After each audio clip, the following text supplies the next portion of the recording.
प्यारे किसान भाइयों, मुझे आज आपसे संवाद करते हुए बहुत ही खुशी का अनुभव हो रहा है, क्योंकि मैं आज ऐसे सब किसान भाइयों से संवाद कर रहा हूं जो खासतौर पर अपनी खेती बाजरा अथवा फल और सब्जी, फिर सूरजमुखी, इन सब फसलों को बोते हैं। और ये भी खुशी की बात है कि ऐसे सब किसानों को या तो बाजार में जब भाव नहीं मिलता अथवा उनकी सब्जी फल की क्वालिटी का कोई अंतर पड़ने से बाजार भाव कम मिलता है, उन सबको हमने एक प्रावधान किया है कि बाजार रेट में और जो उनको उचित मूल्य मिलना चाहिए उसका जो अंतर है वो सरकार उनको देती है, जिसका नाम हमने रखा है भावांतर भरपाई योजना। हमने ये भी एक प्रावधान किया था कि जो धान बोने वाले ऐसे हमारे किसान हैं, पानी के संकट को भविष्य को ध्यान में रखते हुए उसकी बिजाई कम करके और विविधीकरण के अंतर्गत उनको दूसरी फसलों की बिजाई करनी चाहिए। मेरा पानी मेरी विरासत, इस योजना के अंतर्गत हमने 7,000 रुपया अलग से उनको एक सब्सिडी, एक ग्रांट देने की बात कही थी। और साथ में ये भी था कि उनको अपनी बिजाई में यानी फल और सब्जी आदि बिजाई करेंगे तो उसका भी हमको लाभ होगा। तो इस नाते से आप सब ऐसे किसान बंधु हैं जो इस समय लगभग 23,000 सब लोग मेरे साथ जुड़े हुए हैं। मैं उनसे एक प्रकार से उनको शुभकामना भी देता हूं कि आप प्रदेश और राष्ट्र की खुशहाली के लिए जो काम कर रहे हैं, आपको बहुत बहुत इस बात की शुभकामना है। हम खेती में हर कदम पर किसान को मदद मिले, इसके लिए बहुत सी हमने योजनाएं हमेशा बनाई हैं। किसान बीज से बाजार तक इसकी चिंता हमारे जिम्मे है, हम उसकी हर प्रकार की सहायता ये सब करते हैं। आज आप लोग जो बाजरा बोने वाले किसान हैं, इन सबको भी मैं इस प्रकार से भी बधाई देता हूं कि हमारा ये जो वर्ष है 2023 अंतर्राष्ट्रीय स्तर पर इसको मिलेट ईयर, मोटा अनाज का वर्ष ये घोषित किया गया है। और बाजरा एक मुख्य फसल है जो मोटे अनाज में आती है। मोटा अनाज वास्तव में सेहत के लिए भी बहुत अच्छा है और हरियाणा में मोटे अनाज का बहुत प्रचलन है और इसको हम बढ़ावा भी दे रहे हैं। इसके लाभकारी मूल्य ये हम सुनिश्चित भी करते हैं। किसान फसल पैदा करता है और उसमें कई बार उसको लागत मिलती नहीं है, अनिश्चितता रहती है, तो लागत से कम यानी वो बाजार में बेचने के लिए मजबूर हो जाता है। तो उसके लिए ही ये योजना हमने बनाई है। फल और सब्जियों के लिए जनवरी 2018 में हमने योजना बनाई थी और इसी प्रकार बाजरा के लिए भी खरीफ 2021 की फसल से भावांतर भरपाई योजना ये हमने दी है। और इसका मुख्य कारण जो मुझे जरूर आपके साथ साझा करना चाहिए, हमने 2020 में जब बाजार भाव बाजरे का काफी कम हो गया था, लेकिन हमने बाजार भाव पर ही अर्थात एमएसपी पर उसको खरीदा, तो राजस्थान के जो हमारे पड़ोस के प्रदेश के बाजरे के किसान थे, उन्होंने किन्हीं तरीकों से वहां बाजरा ना बेच करके हरियाणा में बेचना शुरू किया। हमारे पास बाजरे की अधिकता हो गई और बाजरे की अधिकता के कारण से हमको बाजार में सस्ते भाव में बेचना पड़ा, क्योंकि खाने के लिए जो बाजरा है वो 4 से 6 महीने ही लिया जा सकता है काम में, अन्यथा उसकी गुणवत्ता ये कम हो जाती है। तो उद्योगों में बाजरे का उपयोग भी सीमित है। बाजरा मुर्गी का जो एक प्रकार से उन फार्मों को जो जरूरत होती है फीड के नाते, वो बहुत कम भाव पर बिकता है। तो उस परिणाम स्वरूप हमको 825 करोड़ रुपए का घाटा हुआ।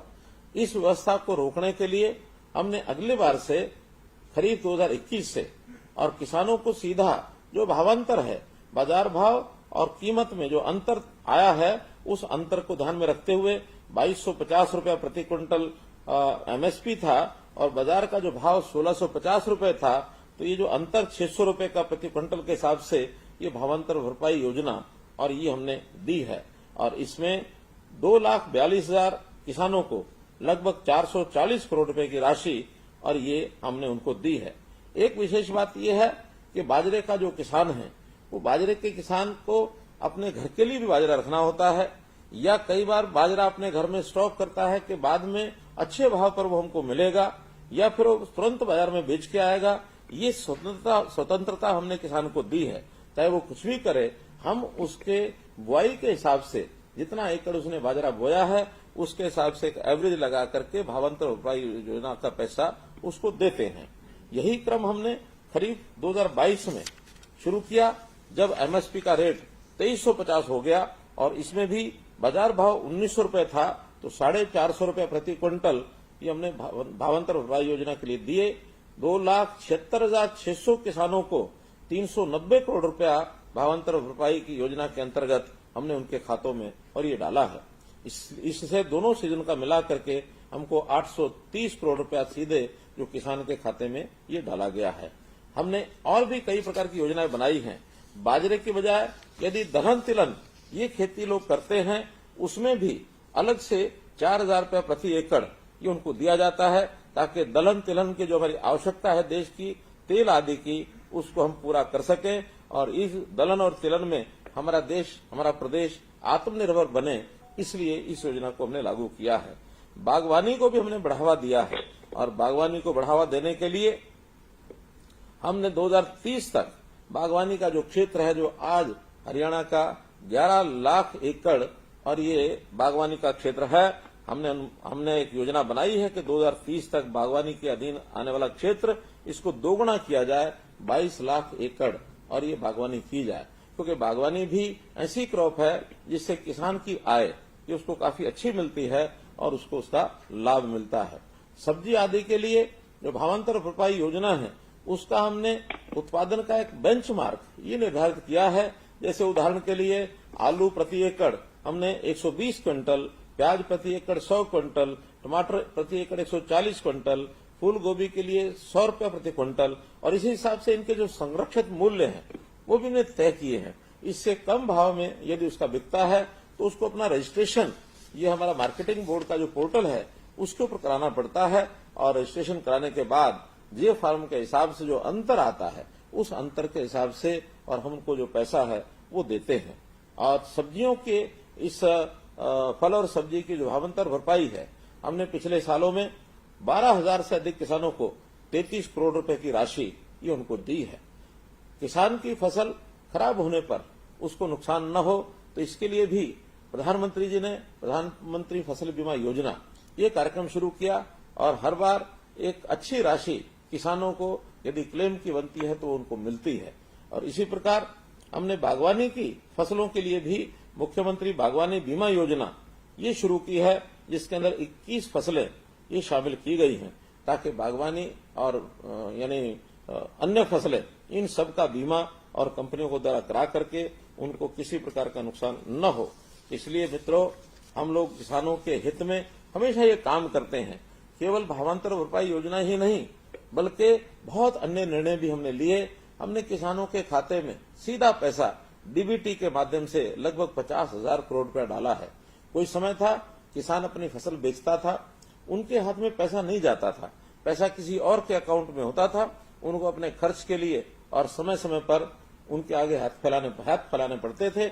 अब किसान अपनी फसल बेच करके आता है तो सीधा पैसा और उसके खाते में ये जाता है।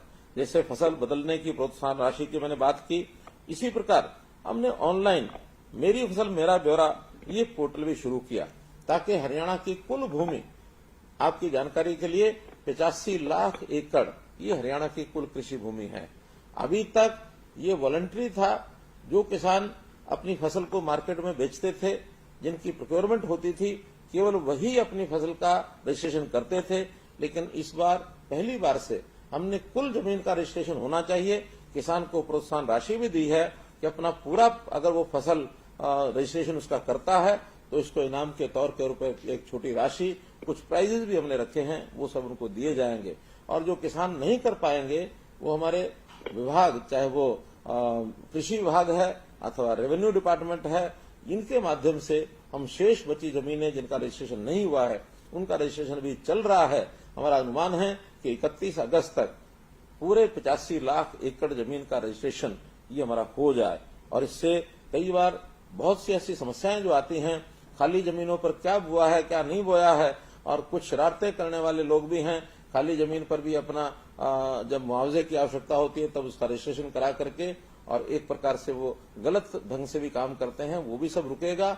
और कई बार हम बैंकों से लोन लेते हैं, वहां पर हमारा बीमा होता है, लोन किसी चीज का लिया जाता है, बीमा किसी और का चीज का होता है, और जब नुकसान होता है कोई उसका जो पंजीकरण जो किया गया है उसमें कई बार अंतर आता है, तो जो मुआवजा है उसको लेने में भी कठिनाई आती है।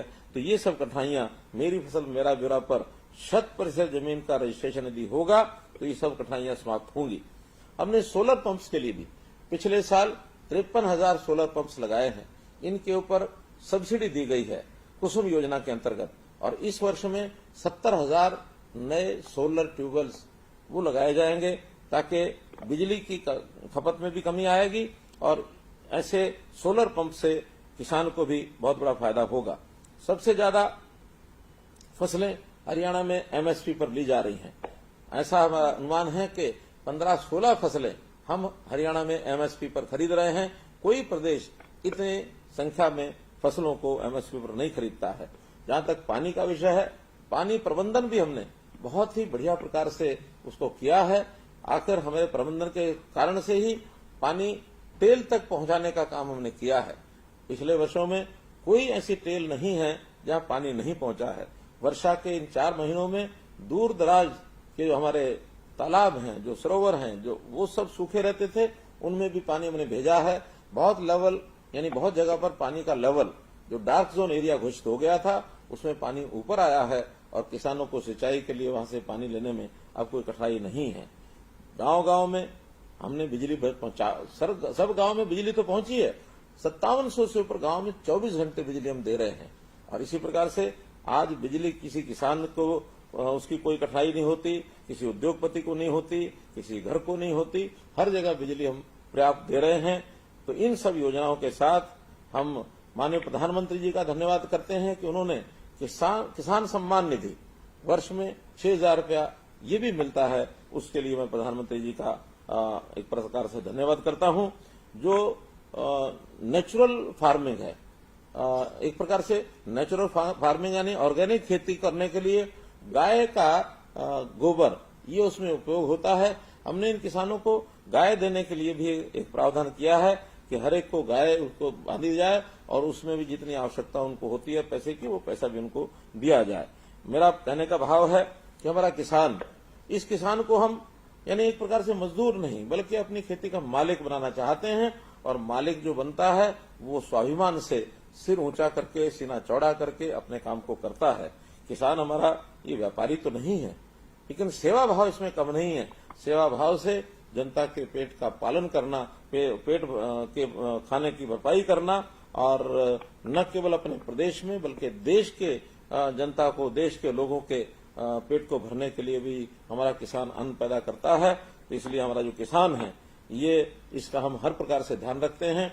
किसान हमारा मजबूर नहीं होना चाहिए बल्कि किसान मजबूत होना चाहिए। तो उसकी मजबूती के लिए हम बहुत से काम कर रहे हैं। इन सब कामों को करते हुए मैं पुनः किसानों की इस प्रगतिशील सोच को कि नई नई फसलें वो बुआई करते हैं जिसकी आवश्यकता होती है, उस सोच को मैं नमन करता हूं और इसी काम से हम आगे बढ़ते रहें। मार्केटिंग की व्यवस्था के लिए सरकार बहुत से प्रयास कर रही है। आपकी जानकारी के लिए हमने गन्नौर में एक अंतर्राष्ट्रीय फल और सब्जी मंडी का ये निर्माण शुरू हो गया है, उसका भी बहुत जल्दी हमको परिणाम मिलेगा। हमने इसी प्रकार से पंचकुला में भी, पंचकुला के अंदर एक फल सब्जी मंडी, सेब की मंडी पिंजौर के अंदर खास करके वो भी चालू हो गई है।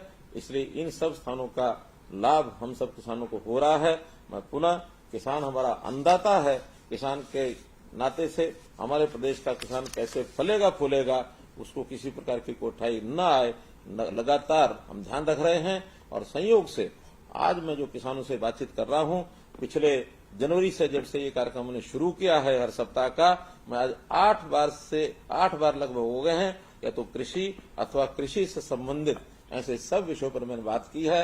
एक एक कठिनाई को ध्यान रखना, हर जो हमारा लाभार्थी है उस लाभार्थी से बात करना, ये हमारा निरंतर क्रम चलता है। आज भी आपसे मैंने बात की, आपका बहुत बहुत धन्यवाद, बहुत बहुत आभार।